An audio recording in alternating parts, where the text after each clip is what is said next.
Do you need more power from your bass drum? Is your bass drum technique failing you? Are you getting tired? Are you getting cramping or soreness in your hip flexors, legs, calves, feet, etc., etc.? If so, this video is definitely for you. Let's learn how to improve our bass drum technique.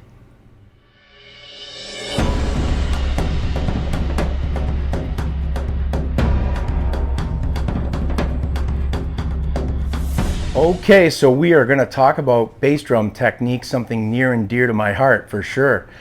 What I'm going to show you today is based on my own experience after years and years of drumming. I'm not saying this is the best technique. It's just a technique that I learned from some really great drum teachers that use this technique. And you'll notice once you see me do this technique, a lot of great drummers use this technique as well. I've sort of adapted it to my own personal needs, but if you study bass drum technique, you'll see that a lot of really great drummers use the same technique that I'm going to show you today. So the majority of this video is actually you're not going to see me, which is fine, no big deal. You're going to see my feet, and you're going to see the hi-hat and the bass drum, and I've divided it up into two sections: bass drum technique and then of course hi-hat technique. And again, I'm showing you how I do it based on what I learned and how it changed my life, this technique. This is life-changing bass drum technique. So we're going to work basically from me talking. You're going to hear me, but you're not going to actually see me except for my feet. So let's get to those feet. So the first thing that we are going to talk about is placement of the feet on the pedals. So for the bass drum, you don't want to be too far up. I see a lot of guys making this mistake. They put their foot all the way up the beater and they choke it. You don't want to choke the beater hitting the head. So bring it back to the point. I like to be able to see the DW logo. So there's a DW. This is a DW 9000 pedal. I have another video about this exact pedal, so check out that video too. But this one, we are talking about bass drum technique. So I like to see a bit of that DW. For the hi-hat, it's exactly the same thing, or for the second slave unit pedal, I like to see the DW. So I'm not choking the foot pedal, which is then going to cause me to struggle when I'm trying to hit the bass drum. So here's a few tips on the technique. First of all, a lot of mistakes guys make is they lean forward. When you lean forward, look what happens. The beater sits right into the head. That's because I'm putting weight on the pedal. So do not lean forward. Do not lean back too far either, because then, as you can see, your foot can tend to come back a little bit too far, plus you're off balance. The best position, and you'll see the way the beater moves, the beater is showing you, is sit up straight, and that is the best position you want to be in. So don't lean forward, weight on the pedal, don't lean too far back, you're off balance and the pedal's too far back, unless you're looking for extreme attack. If you're looking for extreme attack, then you want to let the pedal sit all the way back. It depends on what you're doing. For what I like to do, I like it somewhere in the middle. Not here, not way back here, somewhere about there. And that's where I like to try and keep it, okay? So what I do is, once I play heel up and I do a strike. Now, you'll see that it's hitting the head and it's stuck in the head. The beater is stuck in the head. We don't want that. So the second that I strike it, a split second later, I drop my heel. When I drop my heel, you can see the beater comes off the head. So heel up, do the strike, heel down, beater comes off the head. In slow motion, it would be, well, not slow motion, but slower. Like that. Now you'll notice the heel comes up, it's all one motion. The way that the foot hits stays on the pedal. There's no space. That's another thing. My foot is not coming off the pedal. My foot stays on the pedal. My heel comes off but then it drops. And you want to have control. Yeah, it's going to move a little bit, that's normal, but I'm still controlling it. I'm not causing bass drum rub. Bass drum rub is like on a snare drum, that buzzing sound that you get. A lot of my students still have to work on that. They still got a little rub going on in their bass drum. Same thing with the hi-hat. I do the exact same thing on both feet. Okay? I'm letting it come off.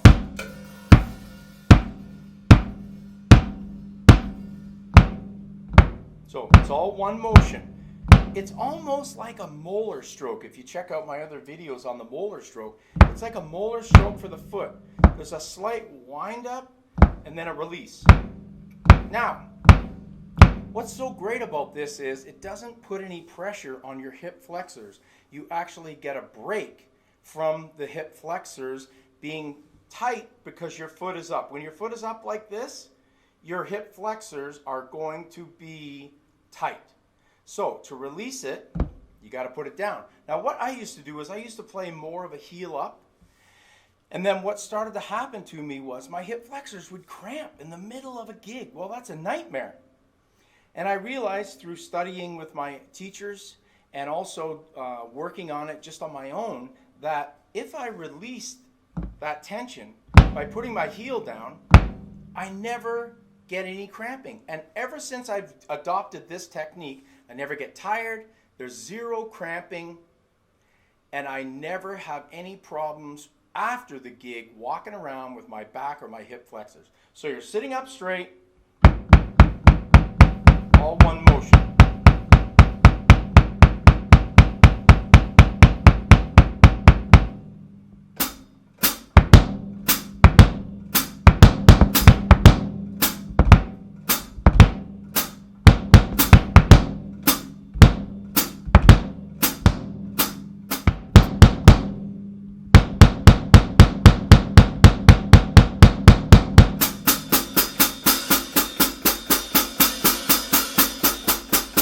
Okay, so you get the idea. Now, another really important thing is how you sit over top of the drum. Like I said about the leaning, that's super important. Now, when you're playing, you want to be really relaxed. That's another big thing. So when you're sitting over the drums, your whole body is relaxed. So if your feet are relaxed, the rest of your body is going to be relaxed. So this is all extremely important. Okay, so let's talk about the spring for a second and how we can use the spring to our advantage so that the spring works for us. Kind of like the whipping motion in the Moeller stroke. That's why I said earlier that it's kind of like a Moeller stroke. We're going to use the spring to assist you when you're playing. So don't fight with it. If you lean in, you're eliminating the spring because the spring is just not going to work for you as much. If you're leaning in, you can, like I can feel it, how the spring is not working for me. Now, as soon as I straighten up, that spring, the weight is off the pedal. The spring is now engaged and helping me out. All right? Let's talk about hi-hat technique here for a second. So, the hi-hat is basically doing the same thing as the bass drum in terms of positioning, and you're lifting your heel up and you're dropping. Exact same thing. Exact same technique thing.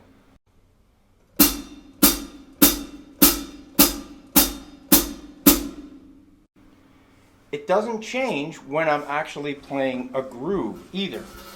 So if I was playing a groove, the hi-hat is doing the exact same thing.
Okay, and the last thing I want to talk about is actually the shoes that I'm wearing. So these are just Puma shoes, but as you can see, they don't lace up. You just slide your feet in them. They feel really tight on your feet, which is nice, kind of like a racing car shoe. And it's very, very thin on the bottom, as you can see. So this is what I use, and I love these shoes. And I've been using these for a little while. Previous to that, you can also use Beats shoes. Again, tight to your feet so they don't move at all. That's key. You don't want them to shift around or your foot to shift around. So this was what I originally used. I've had these for years. These are Beats shoes. Again, very flat bottom, and you just slide into them. Now these are quite old. These have to be about 15 years old at least. These I've had for about eight or 9 months, and I highly recommend them. Fantastic shoes that I use for drumming. Now, they're not specifically drum shoes, but I just turned them into drum shoes. You can get drum shoes, but these are just basically the same thing. So it's Puma. I don't know exactly what the brand is called other than Puma, but it looks like kind of like a racing shoe. And you can see they are really nice looking shoes as well. Okay, so that is bass drum technique and hi-hat technique. Two essential things that you need to learn how to develop as a drummer. I hope that I've helped you today in learning how to develop your bass and hi-hat technique, as it's so important, especially for duration gigs. If you're playing for a long period of time, this is really going to help out. I just want to point out that I've got full merch. If you look at my merch shelf, you will find all kinds of Tim Conley Drums merch. Now, not everything has my actual logo on it. There's also fun drum things that I've designed. Please take a look at my merch shelf. It's Spreadshirt, and go to the Spreadshirt site and you will find lots of really cool stuff. It's not just t-shirts, it's hoodies, hats, water bottles, you name it. There's hundreds of items, so you can get anything for any member of the family, men, women, kids, etc., etc. So thank you very much. Please like and subscribe, comment, and as always, keep drumming. See ya.